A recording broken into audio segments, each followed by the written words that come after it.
study conducted by Imperial College London has warned that a second wave of the pandemic has reached a critical stage. The study shows infections are doubling approximately every 9 days, and researchers say if more stringent measures are to be put in place, with Christmas around the corner, it needs to be sooner rather than later. One of the authors of the study, Professor Stephen Riley, joins us now. Good morning to you, Professor Riley. Thank you for joining us.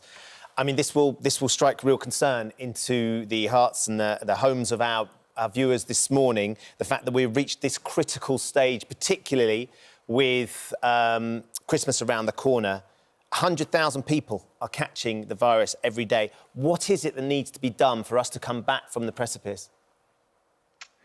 So I think that these aren't the only data that we're seeing that are cause for concern at the moment. And there's a lot of information from hospitals around the country of rates of COVID admissions increasing, and in some parts of the country there's genuine pressure on ICU. So I think the first thing that we have to accept is that we're going to have to do something.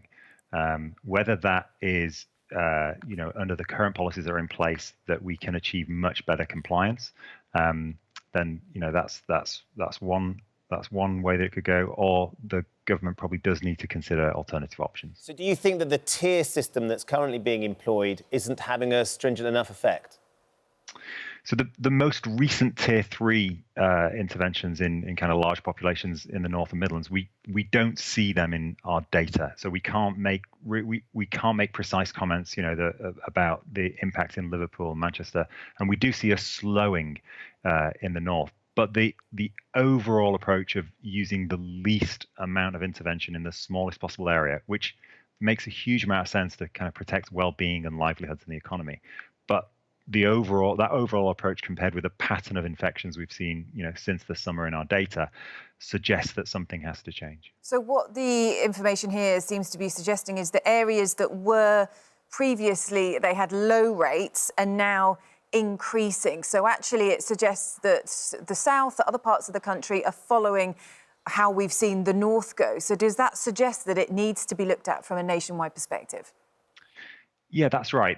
So there are patterns that we saw a few weeks ago in the north of very high rates in the younger age groups that have spread out and that are most concerned now for hospital admissions. And we're seeing in the lower prevalence southern regions, we're seeing those similar patterns of a spike in younger ages, and then we'd expect a spreading out. So I think there are definite benefits. Our data show definite benefits across the country for if more stringent uniform interventions were adopted. And talk to us about what the R rate is looking like at the moment, because of course a lot is made of this. When it gets over 1, that means that the virus is increasing. What is it up to now? How bad is it in certain parts?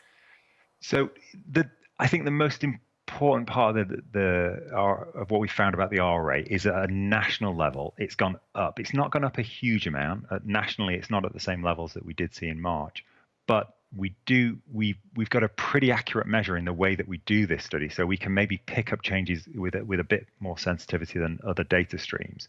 And what we really need to see is we need to see the R coming down, and then actually we need the prevalence, the actual number of infections, to go down. So what's perhaps most disappointing is that this small but kind of significant increase in the R rate that we've detected, up to 1.6. So are you suggesting then, Professor Riley, that actually a circuit breaker, as seems to be happening in various parts of the UK, but particularly for the whole of the UK, is the way to go in order to sort of try and quash what is happening to the R rate? So to be absolutely honest, it's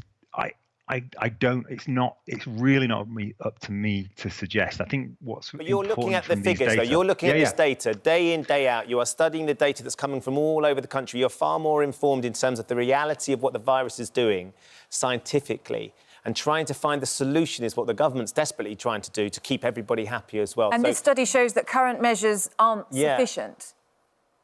That's right. So something has to change. There's a clear strong growth signal in the national data. It sounds like you're scared of saying that, yes, you think there should be a national lockdown.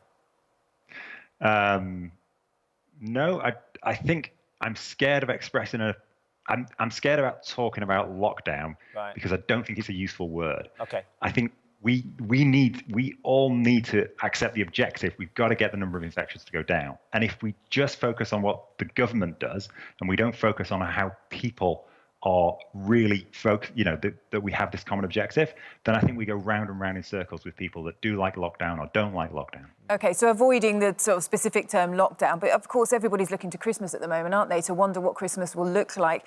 Do you think if more restrictions are put in place now, we might get to the stage where come Christmas there could be a bit of relaxation, or do you think we're already on that path whereby we're going to have to see more restrictions and that will go over Christmas?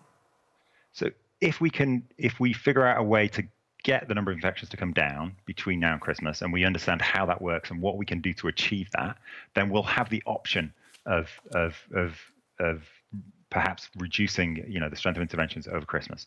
But right now, we don't for sure have a way of knowing that infections are going to come down. So I think it's more important what we do in the next 4 to 6 weeks to potentially give us options at Christmas. OK, Professor Stephen Riley, we're going to have to leave it there. It'd be interesting to get Hillary's thoughts on what you've just been listening to, because I think, I think Professor Riley was nervous about suggesting that a lockdown is the way to go, but clearly is keen to suggest that things need to change.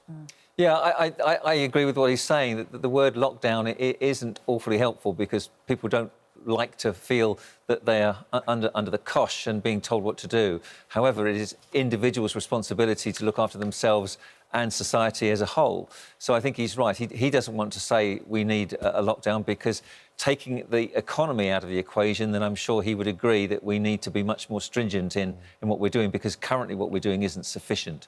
So I have every sympathy with him and not expressing his view about lockdown. But unless we do something, we're going to be in a much worse position in a month's time, and that will affect everybody's Christmas much more severely.